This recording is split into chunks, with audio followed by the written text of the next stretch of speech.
오늘 하나님께서 우리에게 주신 말씀은 사사기 4장 4절에서 10절까지의 말씀입니다. 그때에 랍비도의 아내 여선지자 드보라가 이스라엘의 사사가 되었는데 그는 에브라임 산지 라마와 베델 사이 드보라의 종려나무 아래에 거하였고 이스라엘 자손은 그에게 나아가 재판을 받더라. 드보라가 보내어 아비노함의 아들 바락을 납달리 게데스에서 불러다가 그에게 이르되 이스라엘 하나님 여호와께서 이같이 명하지 아니하셨느냐 이르기를 너는 납달리 자손과 스불론 자손 1만 명을 거느리고 다볼산으로 가라. 내가 야빈의 군대 장관 시스라와 그 병거들과 그 무리를 기손 강으로 이끌어 내게 이르게 하고 그를 내 손에 붙이리라 하셨느니라.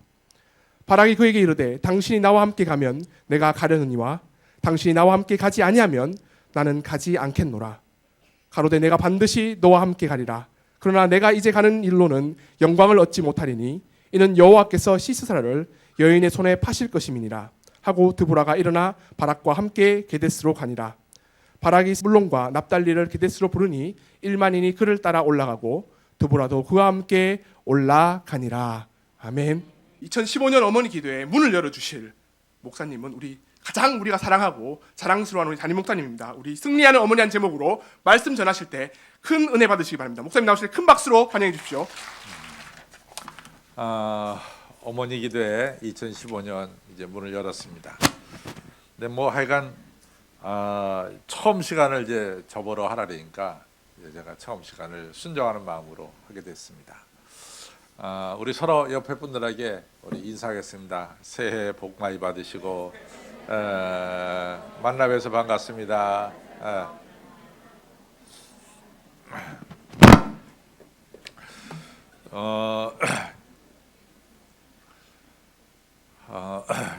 우리 이제 이 어머니 기도회가 이제 이 한 세대를 좀 옮긴 것 같아요. 왜냐하면은 이제 그 전까지는 우리 어머니 기도회 조금 뭐랄까 이제 우리 교회 한 중년층이 어머니 기도회를 같이 팀장으로 이끌었습니다. 그래서 우리 김목남 권사님이 그 동안에 너무 많은 수고를 했습니다. 이제 올해 들어와서는 우리 이성원 집사님이 이제는 수고하게 됐습니다. 그래서 우리가 한 세대가 같이 움직여지는 거다 이런 생각이 듭니다. 우리 지난 3년 동안일 거예요. 아마 3년 동안 우리 김봉남 원사님 수고하셨는데 좀 더 큰 박수로 한번 김봉남 원사님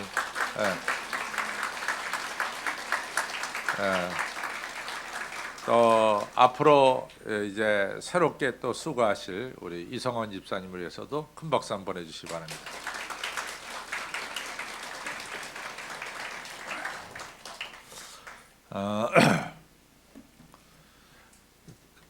제가 앞으로 은퇴할 때까지 뭘 해야 되느냐?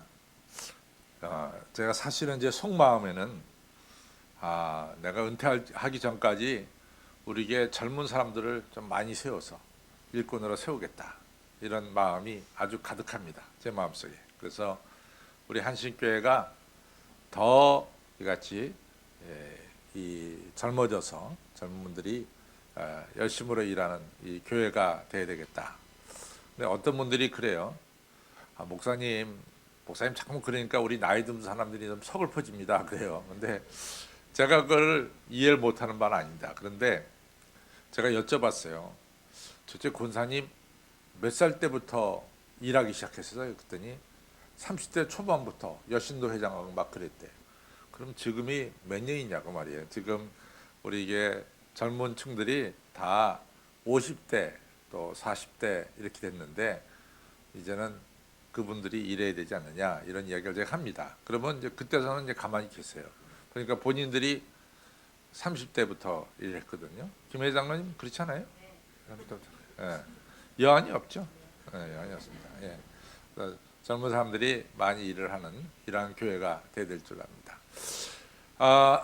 오늘 이제 첫 번째 여는 이런 말씀은 제가 승리하는 어머니, 어떻게 하면 우리 어머니가 참 강한 어머니로서 승리하는 어머니가 될까 이런 이야기를 좀 하고 싶습니다.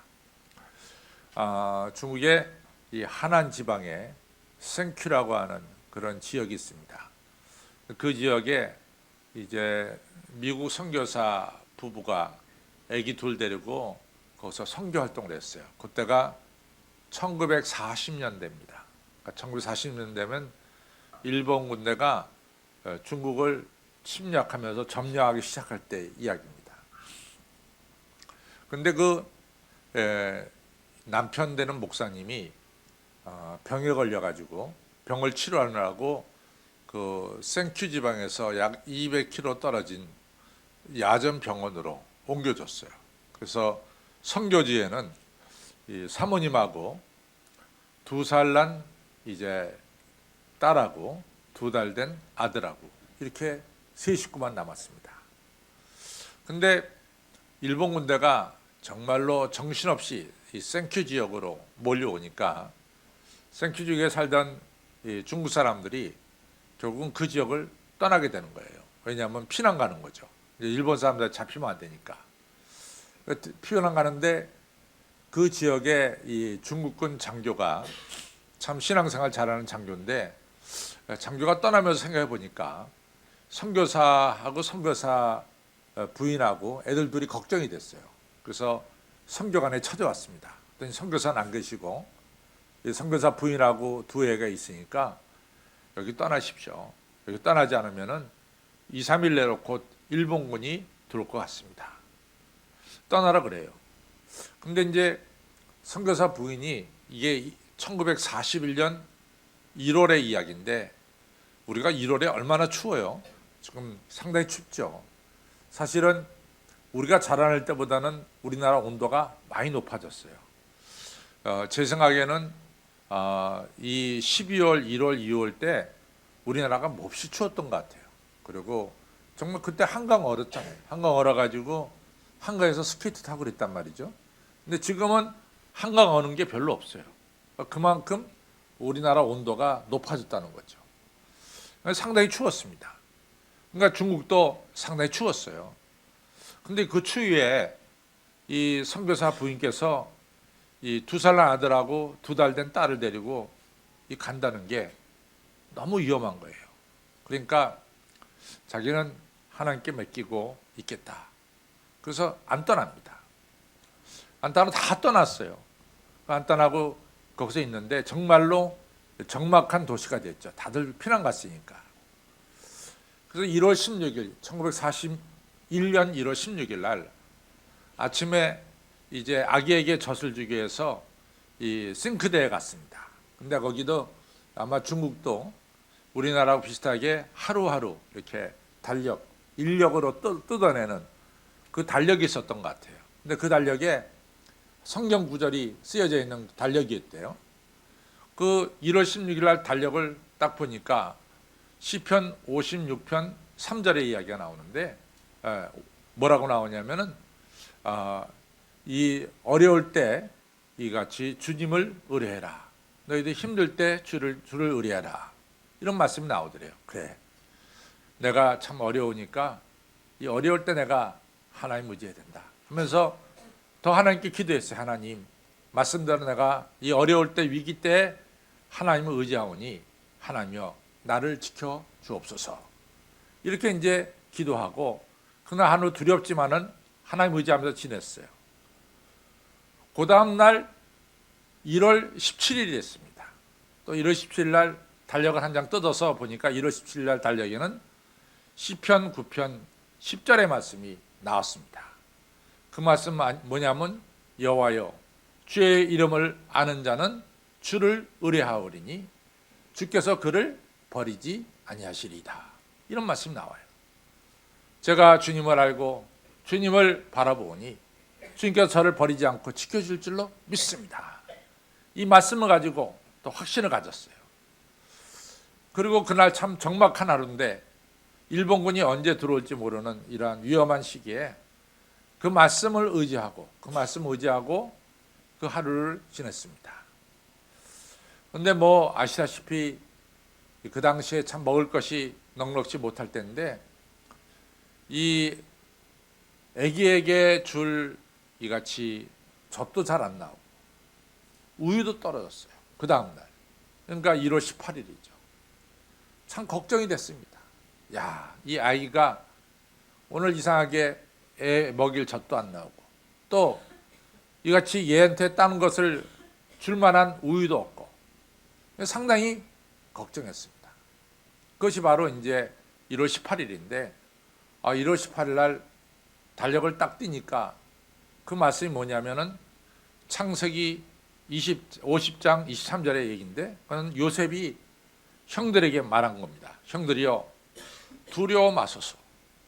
내가 형들과 형들의 자녀를 내가 책임지고 기르겠습니다. 이런 말씀이 나옵니다. 형들이 이제 아버지 야곱이 죽었다고 행여나 동생 요셉이 형들에게 이제 보복할까 봐 걱정이 돼서 벌벌 떨 때 얘기합니다. 그때 요셉이 말하기를 형들이여 두려워하지 마십시오. 내가 형들과 형들의 자녀를 내가 책임지고 기르겠습니다. 그러니까 지금 먹을 것은 없지만은 하나님께서 우리 이 아이들 둘과 나와 지켜줄 줄로 또 먹을 것을 주실 줄로 믿음이 생겼어요. 그러고 있던 차에 누가 문을 막 두들기는 거예요. 그래서 깜짝 놀라갖고 문을 들겨 보니까 자기 이웃에 살고 있는 이씨 성을 가진 아주머니가 피난 가지 않았어요. 그 아줌마도.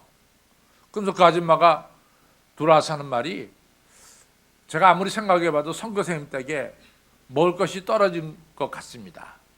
그래가지고 그 선교사님 댁에 이제 염소를 키우는데 이씨 아줌마가 가서 염소 젖을 짜가지고 가져왔어요. 그래서 그 염소 젖을 애기에게 주라고. 그래서 애기가 염소 젖을 먹을 수 있게끔 됐습니다. 얼마나 감사한지 모르죠. 근데 또한 한두 시간 있다가 또 한 분이 문을 들게요. 근데 역시 이같이 크리스찬인데 그 동네에 사는 크리스찬인데 그분도 피난 가지 않았어요. 그래서 그분이 닭 한 마리를 잡아가지고 왔어요. 그래가지고 선교사님 부인에게 드리면서 이 닭 한 마리 드시라고. 아무리 생각해도 선교사님 댁에 먹을 것이 없다라고 생각이 들어서 자기가 가져왔단 말이죠.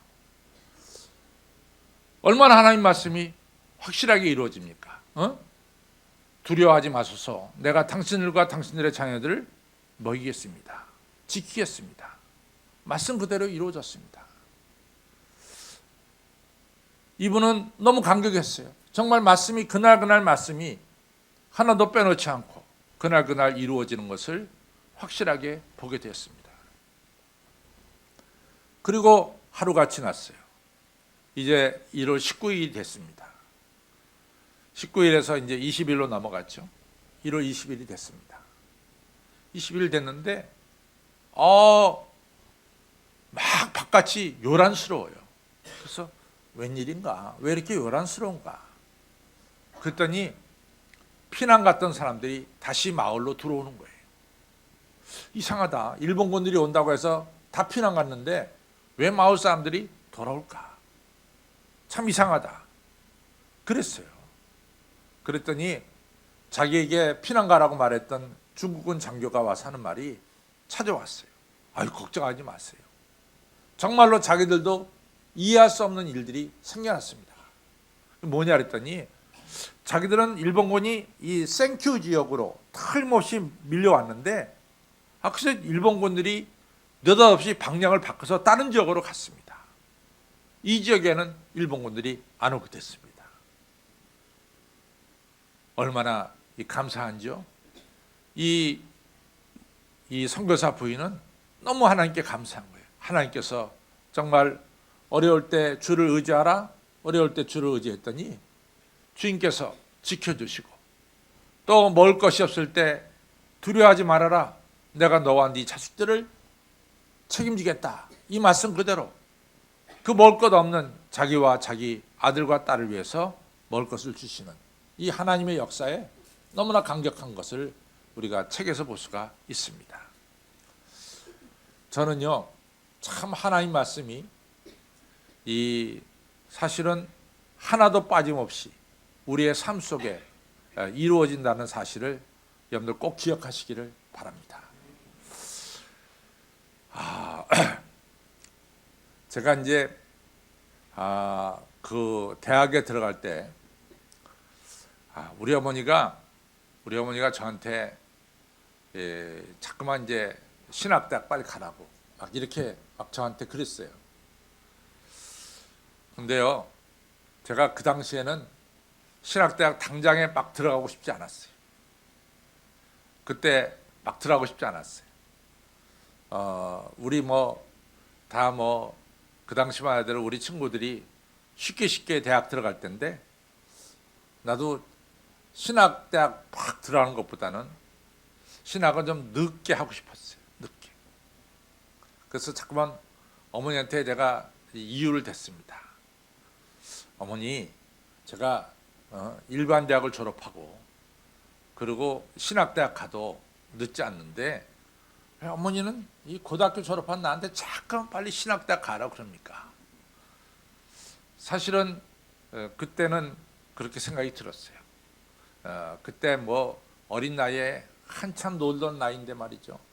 제가 그냥 신학대학 가면 무슨 감옥에 갇히는 것처럼 그런 느낌이 없지 않아 들었어요. 느낌이. 그래서 우리 어머니한테 그랬더니 그 당시 얘기입니다. 1971년도, 72년도 얘기입니다. 얼마나 오래된 얘기.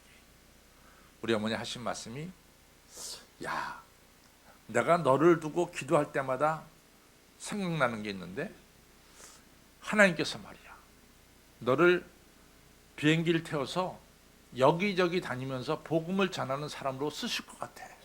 나한테 그걸 보여줬어. 그래요. 여러분, 1970년대 우리가 비행기 탄다는 건요, 정말 비행기 타는 거였어요. 그 당시에. 그 당시 1970년대 비행기 타는 사람 몇 명이나 돼. 근데 우리 어머니가 저한테 그런 얘기를 하시더라고. 내가 너를 두고 기도해 보니까 너 비행기 타고 여기저기 가서 복음을 전할 것 같다. 근데 너 그렇게 하나님이 너를 위해서 계획하셨는데 너 왜 신학대학 안 가려고 그러냐. 막 이러시는 거예요. 근데 저는 그 당시에 저희 어머니 말씀을 하나도 믿지 않았습니다. 우리 어머니가 꿈꾼 거지. 그 당시에 무슨 예. 사실은 이 얼마 전까지만 해도 우리나라 사람들이 그렇게 비행기 타는 게 익숙치 않았어요. 여기 우리 고성민 목사가 잘 아는 신영권 목사라고 있는데, 내가 이제 저쪽 교회 있을 때 우리 교회 부목사였는데, 신목사 꿈은 뭐야 하더니 저 비행기 타고 한번 날아오는 게 꿈입니다 그래. 그러니까 제가 1993년부터 2005년도까지 한일교회에서 일했는데, 그분이 어느 때 일했는지 정확하게 연도수는 모르겠어요. 근데 그때도 비행기를 못 탔어요. 그래서 아니 신혼여행 어디 갔길래 비행기를 못 탔냐 했더니 그때 자기는 신혼여행 제주도를 못 갔대. 그래가지고 국내 어디를 갔기 때문에 그때도 비행기 못 탔는데 자기는 비행기 타는 게 꿈이래요. 그래서 결국은 그 꿈대로 미국 가서 이제 공부하고 그리고 아기도 낳고 돌아왔는데, 그렇게 1970년대에는 비행기 타고 여기저기 다니는 게 이게 거의 불가능한 얘기였습니다. 그런데 지금 보니까요, 우리 어머니가 그 당시에 저한테 1970년대 얘기한 게 다 이루어졌어요. 다 이루어졌어요. 사실은 해외에 있는 한인교회가 저를 모시고 이렇게 집회하기를 원해요. 한국보다는 해외에 있는 한인교회가 더 좋아합니다. 왜냐하면은 한국에 있는 목사님을 그냥 모셔가지고 부흥회 하려고 그러면은 너무 미국 이민 교포 사정을 모른다는 거예요. 근데 강 목사님 모시고 집회를 하면은 강 목사님이 미국 이민 생활했기 때문에 너무 교포들의 마음을 잘 알고 교포들에게 필요한 말씀을 꼭 전해 주신다는 거죠. 그래서 실제로 제가 독일에 가서도 여러 번 집회했고, 또 호주에 가서도 집회했고, 또 미국에서도 여러 번 집회했어요. 제가 곰곰이 지금 나이에 생각해 봅니다. 우리 어머니가 뜬금없이 나를 신학교 보내려고 감언이설로 너 비행기 타고 다닌다 이렇게 생각을 했었는데, 이게 우리 어머니가 그냥 감언이설을 한 게 아니죠. 우리 어머니가 나름대로 기도하시면서 자식을 두고 기도하면서 받은 말씀을 저한테 전해준 거죠. 근데 그게 그대로 이루어졌습니다. 여러분들이 하나님께로부터 여러분들 자녀에 대해서 받은 꿈은 여러분들 자녀들에게 이루어진다는 것을 믿으시기 바랍니다. 참 믿으세요. 우리가 패트릭 헨리 있죠. 패트릭 헨리 하면은 뭡니까? 자유가 아니면 죽음을 달라. 유명한 사람이죠, 패트릭 헨리가. 근데 패트릭 헨리가 사실은 엄청난 부자였답니다. 그래서 패트릭 헨리가 자기 자손들에게 많은 부를 물려주는 이러한 아주 넉넉한 사람이었는데, 패트릭 헨리가 이런 얘기했어요. 나는 물론 내 재산을 내 자식들에게 나눠줄 것이다. 그런데 나는 내 재산보다 더 귀한 것을 내 자식에게 남겨줄 것이다. 그게 뭐냐? 그게 믿음이다. 왜 내가 내 자식들에게 믿음을 남겨줄 것인가? 내 자식들에게 믿음을 남겨주면 내 자식들은 부유하게 살겠지만은, 내 자식들에게 믿음이 없이 재산을 남겨주면은 내 자식들은 가난하게 살 것이다. 이 사람은 명언이에요. 이 사람은 명언입니다. 여러분들 정말로 중요한 것은 우리가 자식들에게 믿음을 남겨주면은 우리 자녀들이 앞으로 아브라함처럼 부유하게 살 것입니다. 그러나 여러분과 저가 믿음 없이 재산만 남겨주면은 그 재산은 얼마 가지 않아서 다 사라지고 말 것입니다. 우리가 창세기 26장에 보면은 이삭이 부유하게 되는 과정이 창세기 26장에 나와요. 이삭이 마침내 거부가 되었더라, 이런 이야기를 합니다. 근데 창세기 26장에 보면 왜 이삭이 거부가 되었느냐? 아주 그 이유를 잘 밝히고 있어요.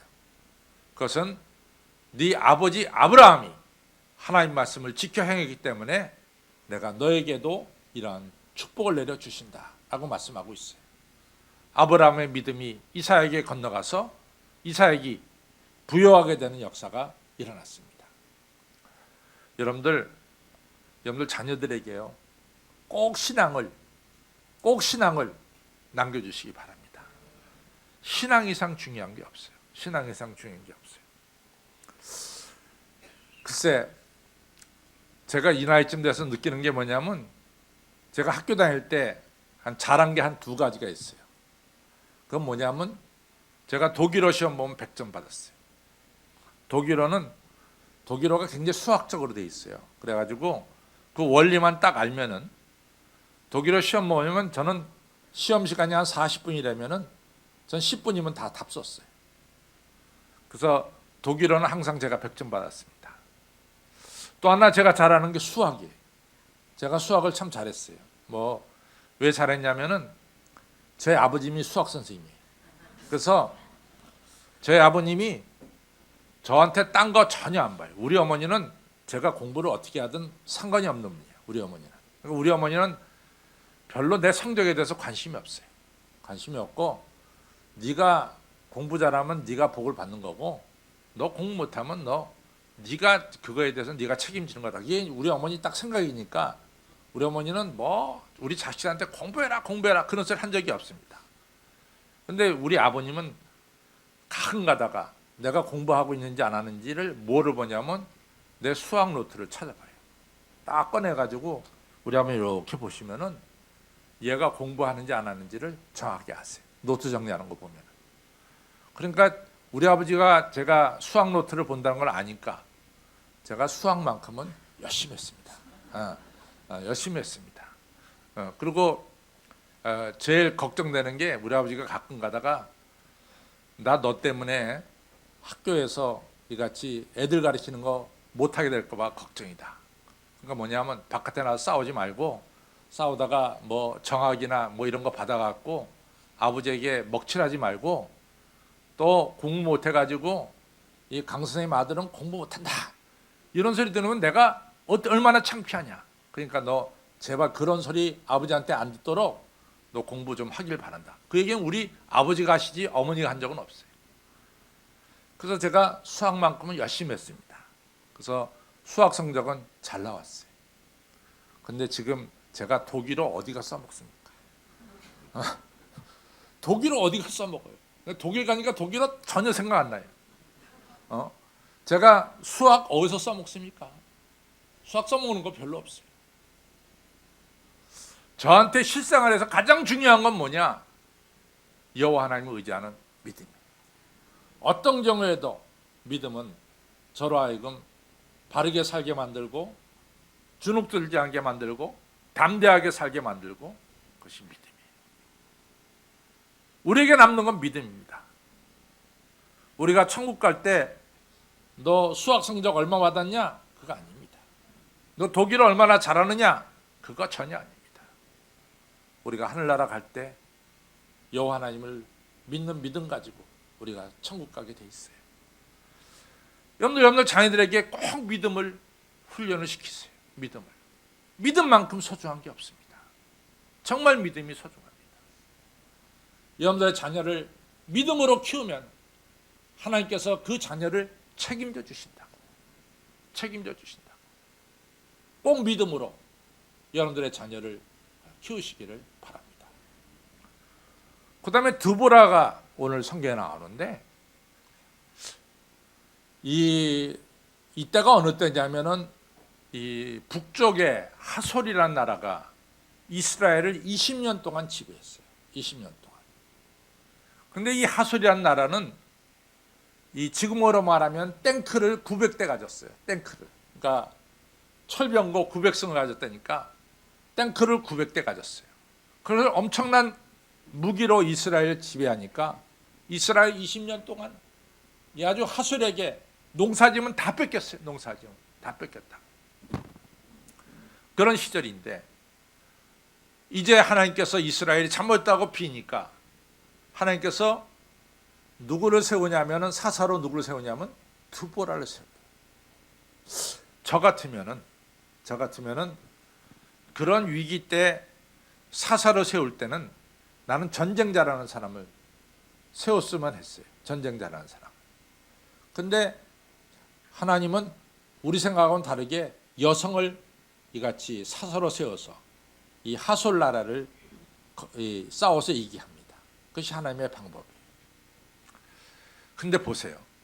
참 중요한 사실은 드보라가 참 하나님을 열심으로 의지하니까 하나님께서 드보라에게 지혜를 주시는데 이 바락이라고 하는 이 아주 전쟁자라는 사람을 자기 밑에 군대 장관으로 모셨어요. 그런데 재밌는 사실은 바락이라는 남자가 그 위에 드보라는 여자가 있는데 이 바락이 얼마나 드보라를 의지하는지 모릅니다. 우리 같으면은 그 바락은 그렇게 전쟁 잘하니까 여자가 뭘 해? 여자 무시하고 지가 나가서 전쟁에서 이기면 될 것처럼 이렇게 생각할 수도 있어요. 근데 바락은 자기가 이 하솔 나라와 전쟁할 때 하나님의 영이 함께하는 드보라가 나가야만이 전쟁에서 승리할 수 있다라고 믿었어요. 그래서 조건을 겁니다. 제가 전쟁터에 나가는 것은 나가겠는데 하나 조건은 당신이 전쟁터에 있어야 되겠습니다. 그래서 드보라가 걱정 말아라, 내가 있겠다. 그래서 다볼산 전투에서 이 하솔 나라 900승을 갖다가 완전히 이같이 무찌르고 승리를 거두는 역사가 사사기 4장에 나옵니다. 여러분, 드보라가 하솔을 이긴 것은 드보라가 뭐 힘이 있어서 이긴 게 아니에요. 드보라가 무슨 전쟁의 기술이 많아서 이긴 것도 아닙니다. 드보라가 이긴 것은 믿음 가지고 이겼습니다. 여호와 하나님을 의지하는 믿음 가지고 이겼습니다. 저는 드보라를 읽을 때마다 굉장히 행복해요. 왜 행복하냐면 저는 딸 셋밖에 없거든.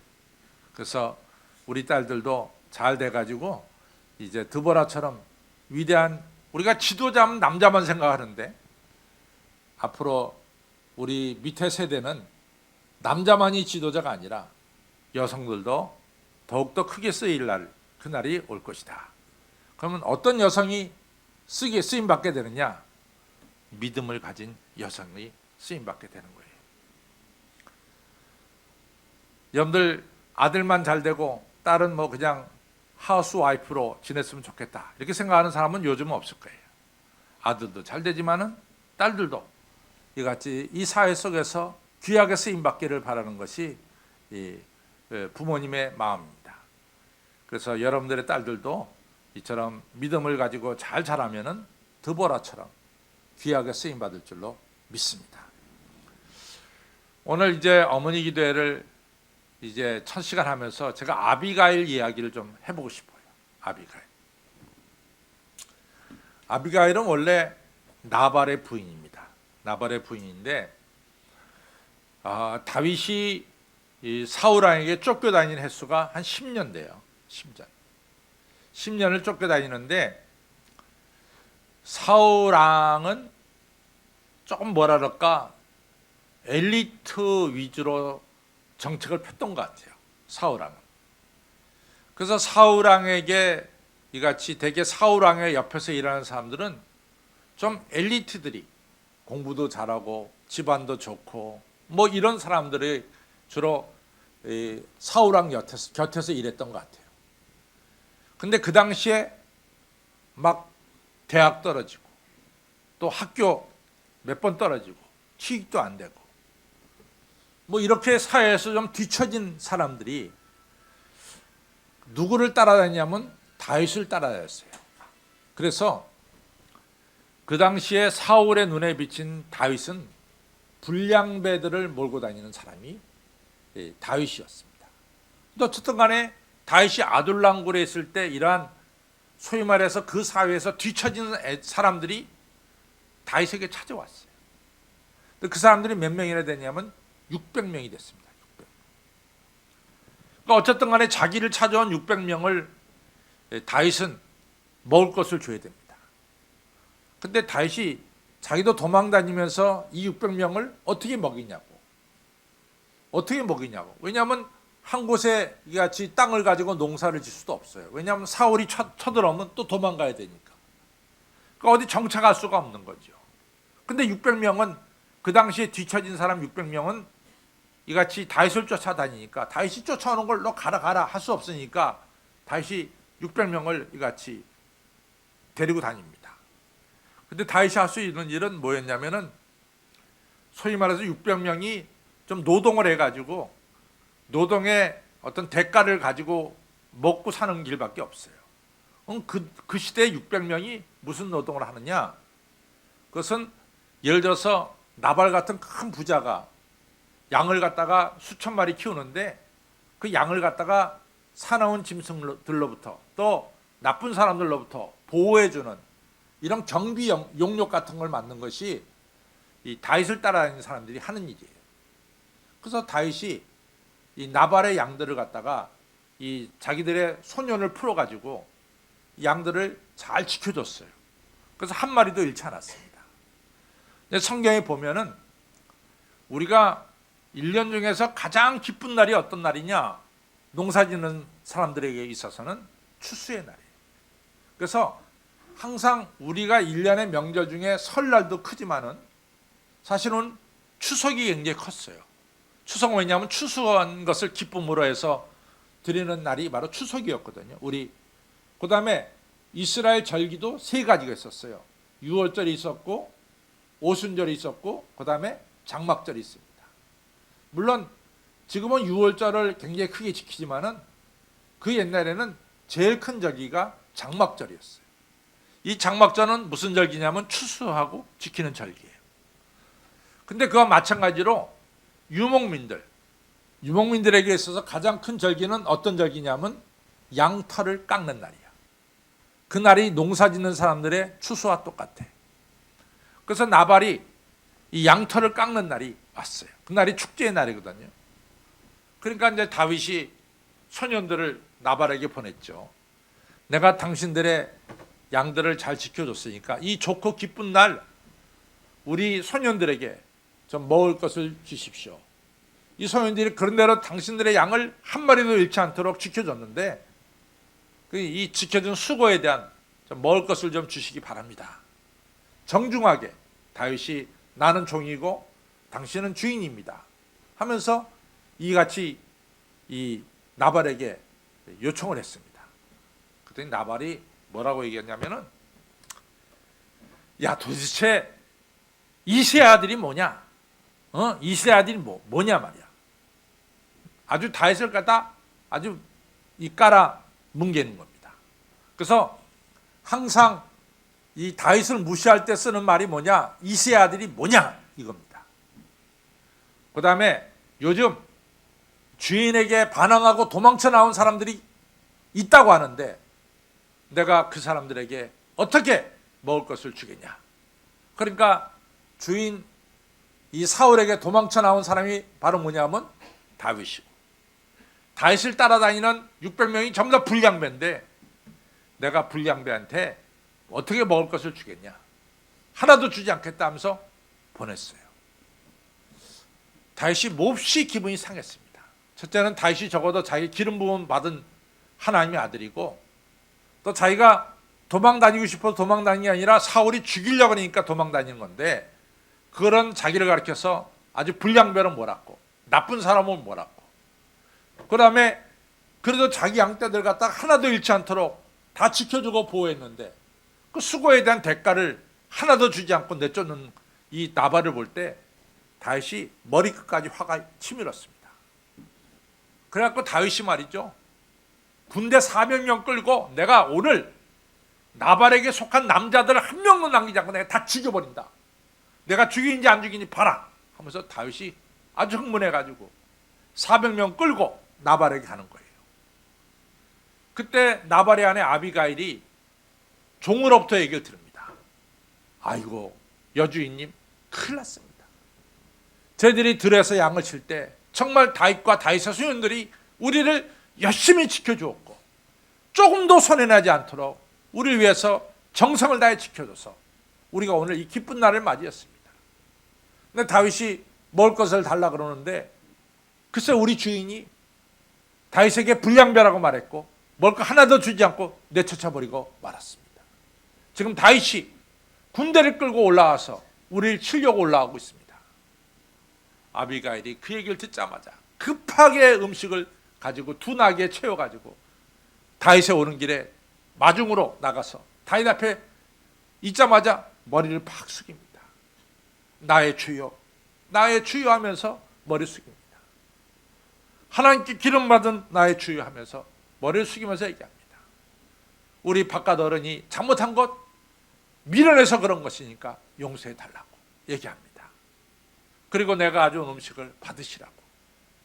그러면서 다윗의 노를 이같이 가라앉히는 거예요. 그러면서 이제 아주 아비가일이 아주 중요한 이야기를 하는데, 저는 그 얘기를 보면서 참 재밌어요. 뭐라고 얘기냐면, 당신이 장차 이스라엘의 왕이 될 텐데, 이스라엘 왕이 되었을 때 당신이 그래 이 나발과 나발의 소년들을 다 죽였다 그러면은, 그 앞으로 왕이 될 사람이 별로 중요하지 않은 사람을 흥분해서 다 죽였다 그러면은 당신의 명성에 그것이 뭐가 되겠냐고.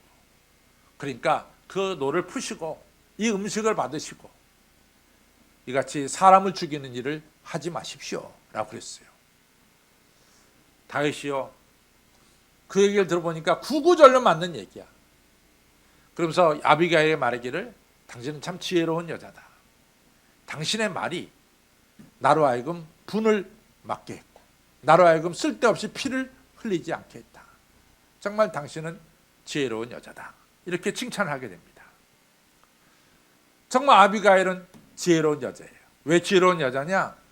첫째는 다윗이 하나님께 기름 부음 받은 바 아들이라는 것을 알았고, 두 번째는 수고한 것에 대해서 대가를 지불할 줄 알았고, 세 번째는 자기 가족을 지켰어요.